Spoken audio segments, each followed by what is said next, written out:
All right, so where do I even start? About a month and a half ago, I nearly lost my life. It was a matter of 10 minutes that I was saved by surgeons. So let's run it back a little bit and we'll be able to talk about what really happened. I left my house at about 8 p.m. on Friday, October 11th to go to Taco Bell. I then went back to my house because I wanted to change my shoes and I forgot my card at home. So I went inside, changed my shoes to the Vans I'm wearing right now, and got on my boosted board, no helmet, and went to Taco Bell that's less than a mile away. And this is what I think happened anyway. I was riding my board and I was on the left side of the road on my way to Taco Bell. A car came from behind me, hit the tail of my boosted board, some boosted Mini X this long, and hit the tail of my board. My board then flipped and I was thrown off my board into a sidewalk curb, and I spun in the air and my head hit the curb dead on, no helmet. I was immediately unconscious, and 3 pedestrians said they saw it happen. There was an ambulance down the block that they saw and hailed.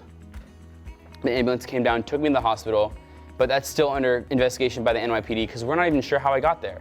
There's come back, there's no ambulance reports, anything like that. So it's very hard to find out what really happened after I got hit. So I get to the hospital and my mom finds out I was at the hospital because of tracking my location.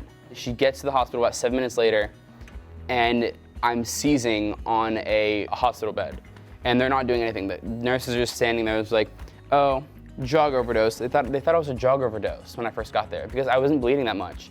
And I was only bleeding out of my left ear because I was wearing an AirPod in my left ear when I hit the ground, and I had a left temporal fracture right next to my ear. So still to this day, I can't hear it in my left ear, but I mean, I'm alive. So mom gets there, she's like, no, he's not a drug overdose. Like, he doesn't do drugs. He fell off his skateboard, like something happened. And apparently I was really hostile at that point. I was up, but I was in and out of consciousness via seizing, and it just wasn't like the best situation. So they brought me to a CT scan. They found out that I had a left subdural hematoma and hemorrhage on the left side of my brain, and they said, okay, he needs to go into emergency brain surgery right now. The doctor said I needed to be moved to Wiley Cornell Uptown, which is about 65th Street, and that's where they were gonna do surgery.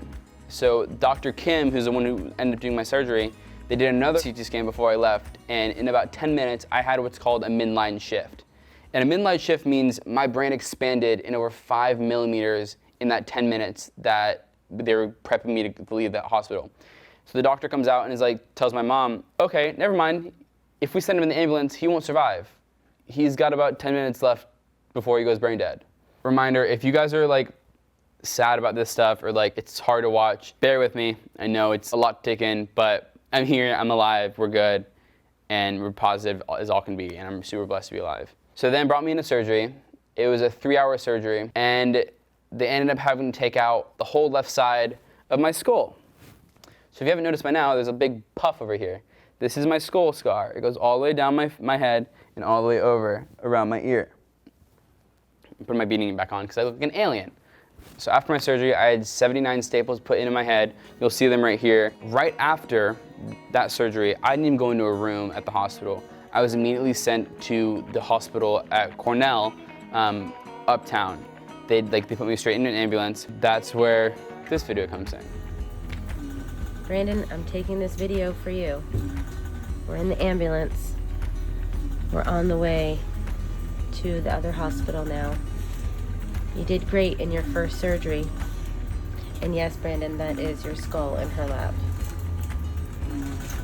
I got to the hospital, and for the first week, I don't remember anything. But here are some videos that allow you to see what I was like when I first got there. Day 1.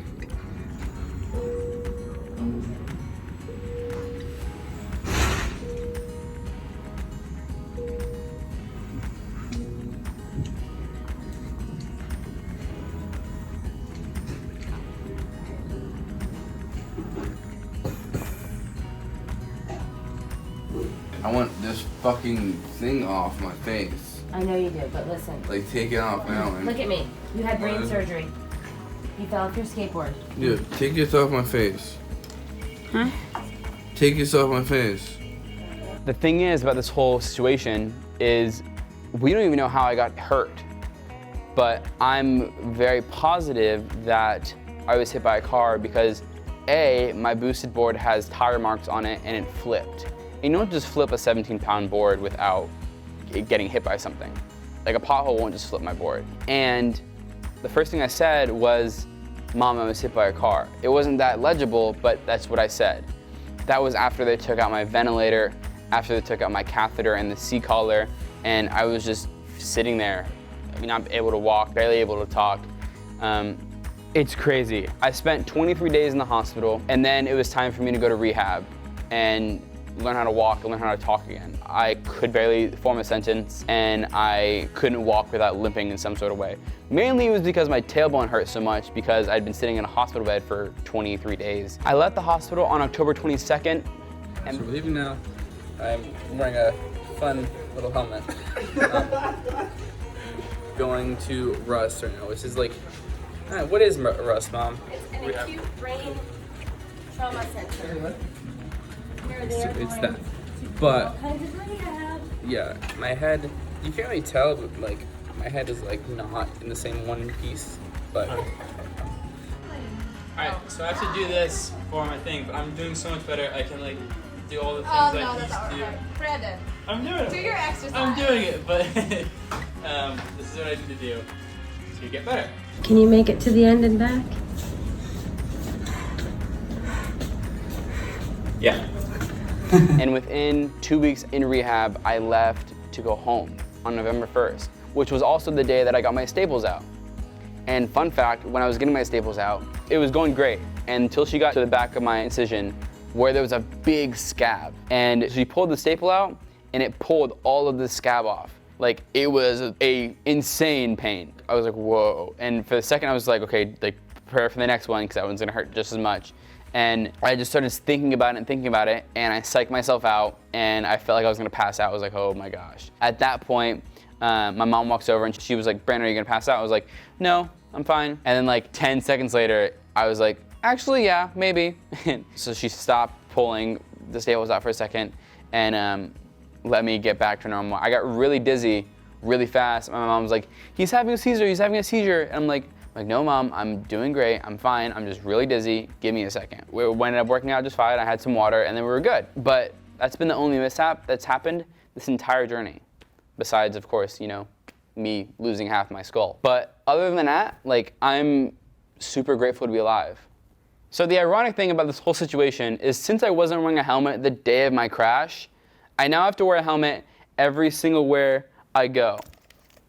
If I get up to walk, if I walk to my desk from my bed, if I go anywhere, I have to wear this helmet. Because, like I said, I'm missing the left side of my skull. And that's kind of a big deal. If I were to fall in any way and hit my head or anything, walk by a cabinet that's open and hit my head, that could be like fatal for me. Like I said, I'm super blessed to be alive and lucky. Very, very, very, very, very lucky just to be here and be the person I am, and be back to the person I am, I should say. I'm the same person I was, except now I have a lot different perspective on life, and I have this whole new understanding of how precious life is, because we're not all guaranteed the same thing, and at any moment it can be taken from us. So my way of coping through this thing is humor and positivity, and just staying positive no matter what the situation is, because you never know what's cut out for you. And let me tell you something, I've literally never been pushed this hard in my life, ever. This helmet is teaching me how to be more patient with everything. I have to realize that, like, yeah, I'm making a great recovery physically, but at the same time, I still have a traumatic brain injury. And I need to get through that and understand that I may not be able to ride my board again for another year. Because if I were to fall again, that could be lights out. I got lucky once. Who knows if it'll happen again? Will I fall? Probably. But, that's life. I just want to thank all the supporters who have been here praying for me and being there for my mom, and everyone who's been looking and watching and keeping up with the story of like what's been going on with me. That being said, you're here for a reason. You're alive for a reason. And I'm incredibly grateful to have a reason. Not sure what it is yet, but we'll find out soon enough. I'll talk to you soon. I hope you continue to follow along this journey with me, and just remember, like, you're here for a reason. Don't ever doubt that.